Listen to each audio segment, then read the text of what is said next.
Okay, so the first step is to get an understanding of what is happening in the market. So the first thing you will do is you will go on this page, read through some of these stuff, get an understanding of what is happening on the market.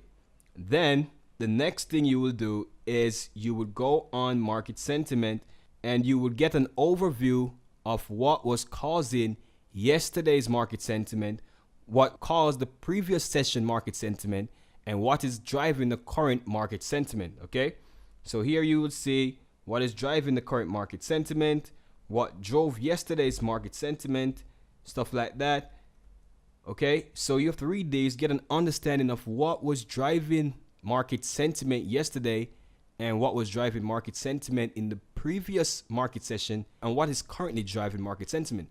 Once you understand that, go on currency fundamentals and get an understanding of what's the overall fundamental outlook of the currency. For example, the Canadian dollar is weekly bullish. So we will look to trade fundamental announcements that are bullish for the Canadian dollars.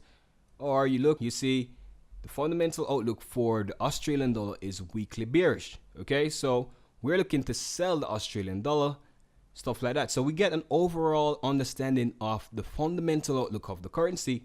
Now the next step is to go to the economic calendar. So you go to the economic calendar and you look on the upcoming fundamental announcement. So you look through the economic calendar and get an idea of the fundamental announcements that have been released yesterday and the fundamental announcements that will be released today and the fundamental announcements that are going to be released next week. What you're going to do now when you're trading is you're going to look to trade fundamental announcements that agree with the fundamental outlook of a currency. For example, given the fundamental outlook for the Australian dollar is bearish, then we want to trade fundamental announcements for the Australian dollar that comes out worse than expected.